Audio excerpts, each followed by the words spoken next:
Rangers using rappelling gear have recovered the bodies of a man and a woman who fell this week from Yosemite National Park's Taft Point, a popular overlook that sits 3,500 feet above Yosemite Valley.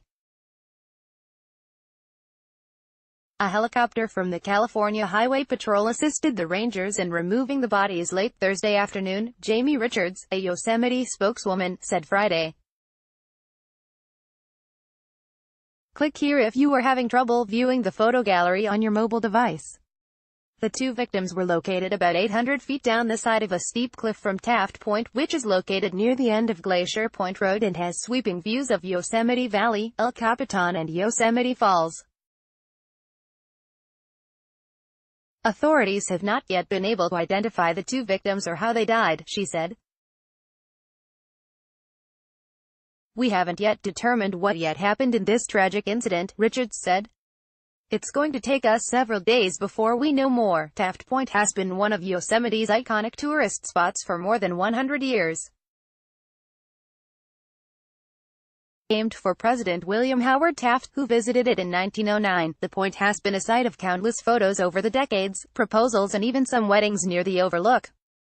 It sits roughly 3,500 feet above Yosemite Valley, a vast distance roughly 2/3 of a mile up, atop enormous granite walls that tower over the roads and hotels below. A relatively short hiking trail from Glacier Point Road leads to Taft Point, which has a metal railing at its most popular vantage point. There is a railing at the overlook, but there are plenty of places you can go near there without railings, she said. Yosemite is an inherently wild place. Richards said that the railing is intact.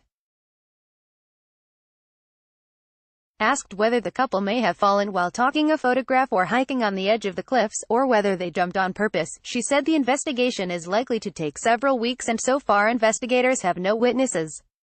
Several park visitors noticed the bodies Wednesday evening. They alerted rangers, who determined that with darkness falling, it was too late to try and recover them from the precariously steep flanks of the cliff. So far this year, more than 10 people have died at Yosemite, Richards said. Typically every year, a few dozen die or suffer life-threatening injuries, including heart attacks, car accidents, drownings or hikers or rock climbers falling from steep places, she said. Put in context, 5 million people visit Yosemite every year. Typically when people die at the park, the bodies are taken to coroners in neighboring counties, but Yosemite officials lead the investigation, as they're doing in the most recent case. There have been several high-profile falls recently at Yosemite.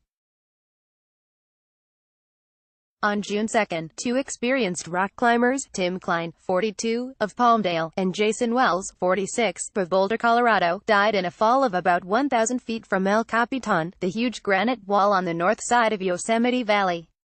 A month earlier, Ashish Penagonda, 29, a native of India living in New York City, died after he slipped and fell from the half-dome cables while hiking there as a thunderstorm approached.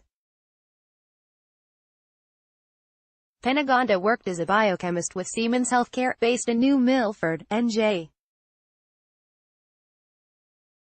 Last month, 18-year-old Tomer Frankfurter, a resident of Jerusalem, fell more than 800 feet to his death while attempting to take a photograph of himself near Nevada Fall. The young man was on a 2-month trip to the United States before he planned to enter military service in Israel.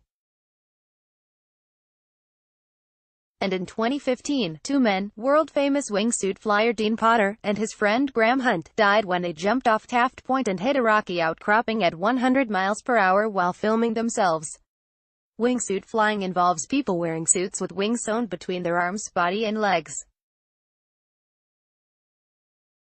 Is a form of base jumping, an acronym for parachuting off buildings, antennas, spans or bridges, and earth formations such as Taft Point.